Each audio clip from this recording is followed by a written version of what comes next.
What's up, y'all? Welcome back to 6-2 Beer Reviews. Today we're checking out another beer from Barrique Brewing and Blending out of Nashville, Tennessee, local to me.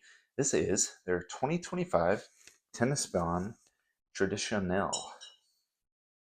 And this essentially is a lambic slash goose style beer that I am very excited to check out today.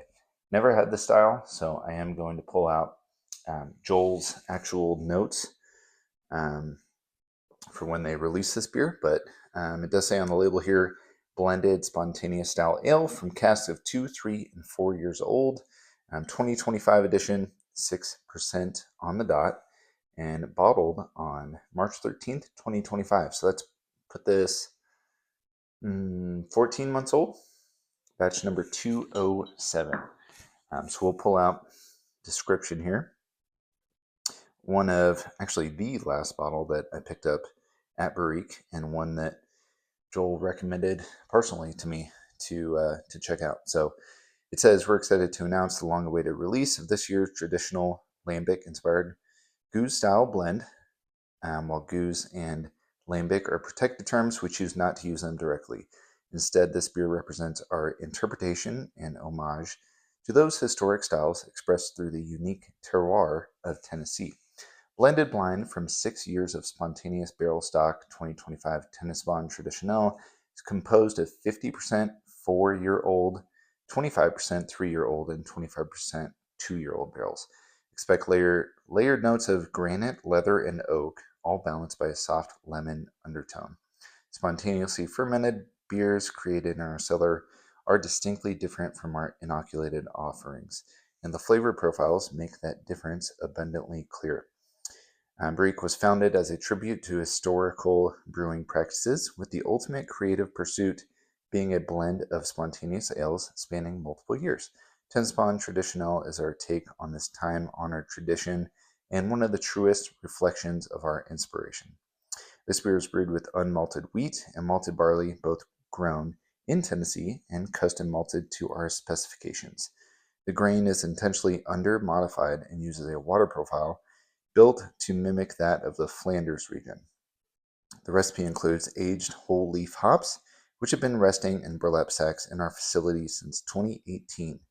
Process begins with the turbid mash, a time-intensive method originally designed to comply with steep mash tun taxes, however, yields a wort rich in starch and long chain sugars, ideal for extended aging.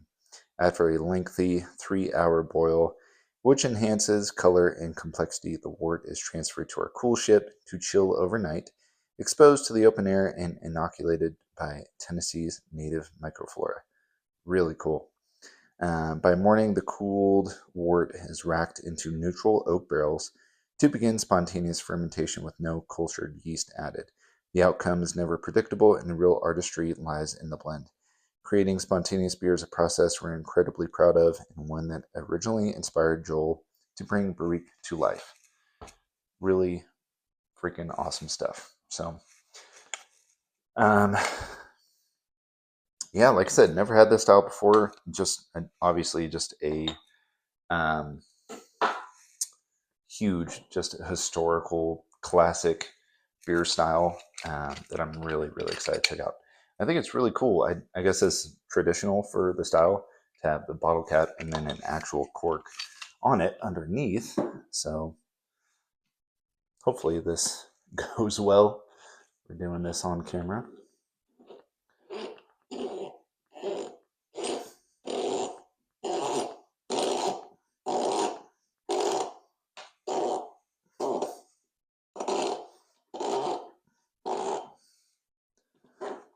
I feel like we should be good.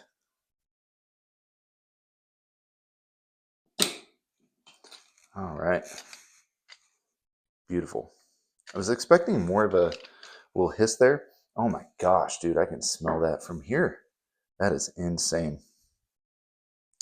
Try to pull this off here so I can show you all the cork. I just love the detailing they do with the corks.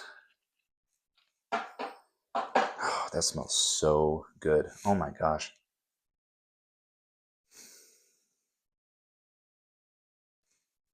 and the barrel on the top there. Really cool stuff. So yeah, let's pour it, see what this one's all about. So excited for this.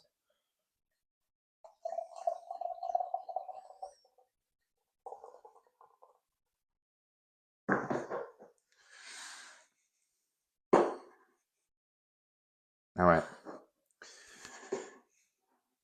Okay, so not too much of hiss on there, but as we were pouring that, tons of bubbles. Probably didn't come through on the mic, but definitely really nice. Oh my gosh. Okay, so proper glassware, finger of kind of off-white colored head, and that beer itself just looks absolutely gorgeous. Got this like white wine color to it, just slightly darker, a little bit maltier caramel color to it. There are some floaties in there too, for sure, as expected with style, and a little age on it. Decent head retention there. Beer looks great, man. Looks great. Let's check out the aroma. I let this sit out of the fridge about 10 minutes. I should have looked up for the style, like what temperature to drink it at, but roughly, if I had to guess, 45 degrees right now, maybe 50. There is so much oak character to that. What I love about it too, because if I'm being honest, wild ales, some of them get a little bit too funky, too vinegary for me. I'm not getting a ton of that on here. I'm getting tons of oak that, like, still that like tart, funky lemon character coming through, like grassy, but there's a lot of oak that just kind of is balancing it out on the aroma. And yeah, of course, after reading it, would I have picked up on this if I didn't read that? I don't know, probably not. But that granite character, just like this earthy granite thing, 100% there. Tons and tons of lemon, specifically lemon juice, lemon peel. There's a little bit of a floral aspect to it as well. Really nice, like slight honey sweetness.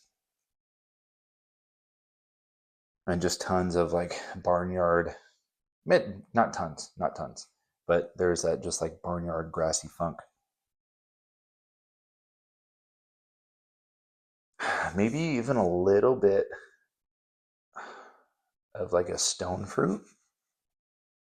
I think like white peaches, pears. It smells really good. The aroma is like verging on the line of like a hybrid wine character. It's really, really nice. So let's check it out. Cheers.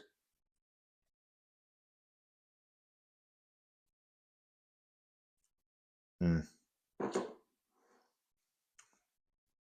I love that. It does. It follows the aroma.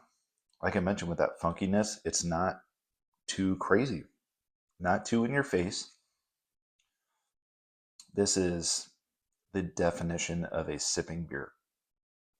For a 6% sipping beer, that's what this is. Yeah, that is really, really nice. I do, if I'm being honest, I feel like I'm drinking this a bit cold. Like I said, I probably should have looked up Chat GBT what temp to drink Lambic's at. But yeah, I think this is only gonna get even better as this warms up.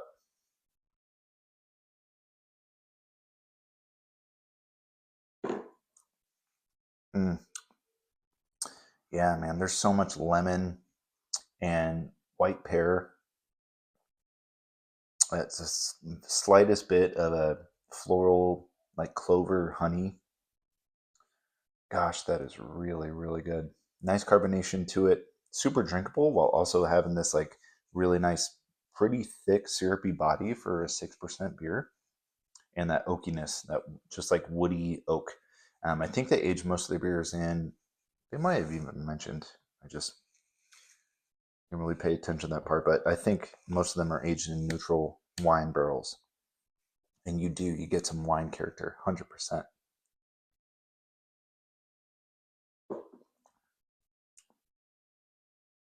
That is delicious. I had a blended dark ale. I'm gonna try to get some of these rest of the floaties up here. See if this beer changes at all. But yeah, had a blended dark ale, wild dark ale on tap. My last visit at Barrique, which was 100% one of the best beers that I've had from Barrique. And this is up there. This is really good. This reminds me of oh shoot, they did a blended beer with Southern Grist. I can't think of the name right now, but it's reminding me of that beer. That just that kind of character to it. I love the lemon, citrus, and just the like overall white wine character. I mean, the older I get, I feel like the more I'm really digging wine, especially white wine in the summertime. We're drinking this Memorial Day weekend. Um, I love white wine in the summertime, so this is right on point with that, and I'm really enjoying it. Yeah, a little bit more peach on the aroma there, like candied peach.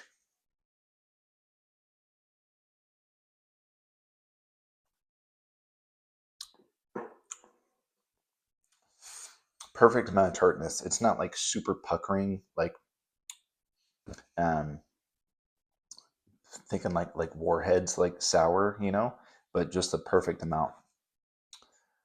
I love this beer. Great recommendation, as expected from Joel. I mean, the dude freaking blended all these beers, right? I think he knows what he's doing. Um, yeah, this is really good. Um, I think rating wise, I'm gonna go 4.75 for this. Just being my first Lambic, I don't think I can give it a straight up 5. Maybe I revisit it, you know, check out an aged one eventually. I don't know if you'll watch my last review, but Barrique no longer, no tasting room at the moment here in May 2026. I know Joel's planning on opening another spot at some point wherever you can find a spot. Um, new, just I, I don't know. That rumors are, making room for new Titan Stadium. Um, so I hope you find a spot soon because I will 100% be there day one. But I do think they're doing a little cellar bottle sale at some point here in the summer. I hope so, because I'm definitely going to be looking for more of this. And I think it's going to age extremely well. But it's drinking great now at, what do we say, 14 months old. Drinking great. And this is the definition of a style that can age well. So yeah, 2025 TenneSPON Traditionelle. Let me know if anybody's had it down in the comments. Really, really good stuff. I highly recommend checking it out. I know their bottles. I've seen them all over the place, overseas, just everywhere. So be on the lookout. If you're into wild ales, if you're not, check them out, man. This is it. It's fun to experiment with beer and just see how different styles can be. Um, yeah, just really fun stuff. So let me know if you've had it down in the comments. Thank you guys for watching. I'll see you next time. Cheers.